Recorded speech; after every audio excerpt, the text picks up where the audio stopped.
how much do you love yourself? Because if you understand the value of self-love, you'll never be friends with those type of people or ever accept any invites that has to do with this or that. I already know how you're gonna make me feel because I've hung out with you before and you've already made me feel that way multiple times.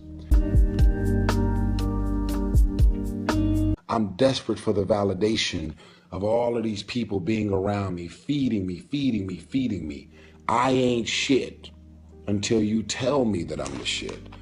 I don't love me until you tell me that you love me. I don't like me until you tell me that you like me.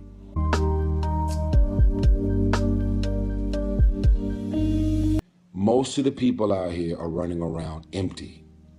They have no sense of self, no sense of self-love. When I say self-love, it has nothing to do with celebrity, money, materialistic things, and all of the things that your negative mind could probably go to.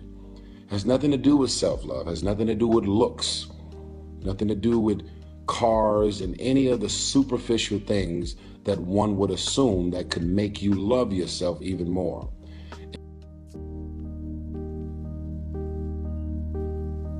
I love it. You want your stuff?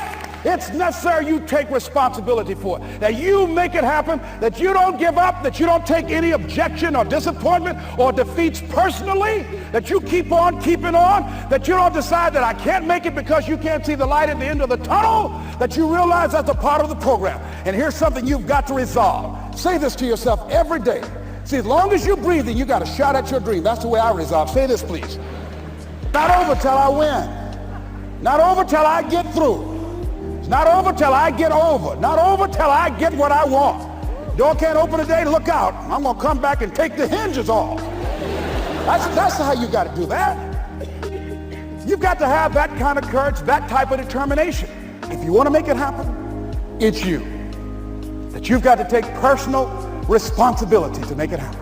That you have got to own what it is that you want to do. If it's taking care of your well-being, if it's making a difference in our school system, if it's working with senior citizens, if it's to protect our ecology, if it's to create an economic renaissance, if it's just to take yourself to another level, it's you. You've got to make that happen. We can point out many things that can make it inconvenient or... So I have paid attention to my life because I understand that my life, just like your life, is always speaking to you, where you are, in the language, with the people, with the circumstances and experiences that you can understand and interpret if you are willing to see that always life, God, is speaking to you. I am going to introduce you to a habit that I want you to practice immediately. It is a habit that is based on profound research, and it is a habit that will help you improve the relationship you have with yourself. It will impact your happiness, your sense of control, your confidence. This is the Mac Daddy of all habits.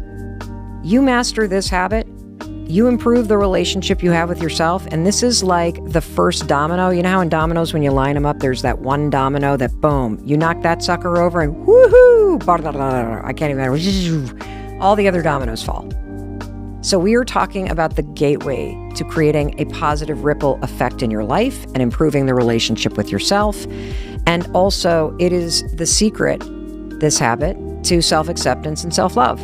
We know we should love ourselves, we should be kind to ourselves, we should accept ourselves, but nobody knows how to do it. That every single person who ever came on my show, and I hear there's like 37,000 guests I've talked to, a lot of them came from dysfunction and a lot of them wouldn't appear to be teachers, but every one of them had something to say that was meaningful and valuable and that I could use to grow myself into the best of myself, which is what all of our jobs are. Your number one job is to become more of yourself and to grow yourself into the best of yourself. When I talk about, love yourself, I always like to say love yourself, sort of.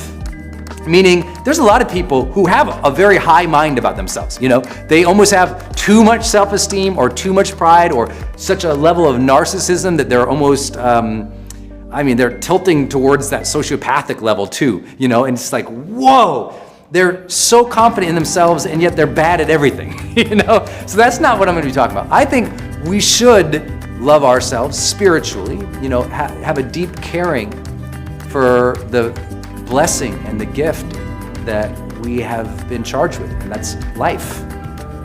Loving yourself is having reverence ultimately for life.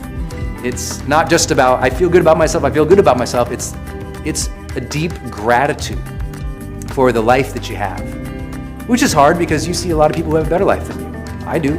We all do. There's lots of other people who appear to have better lives externally than we do. Maybe they have fancier cars or bigger houses or more money. Or maybe they just have better relationships, or they look outwardly, more amazing. Their amazing six-pack abs on their Instagram is like wowing you, right? It's easy to start comparing yourself to other people and then feel down about yourself. But we have to remove other people from the equation about how we feel about ourselves. We even have to remove at some point, sometimes, our own stupid thoughts, our own bad actions, our own poor habits. And we have to start with the fact that whether you call it the universe, luck, chance, God, evolution, spirit, whatever you call it,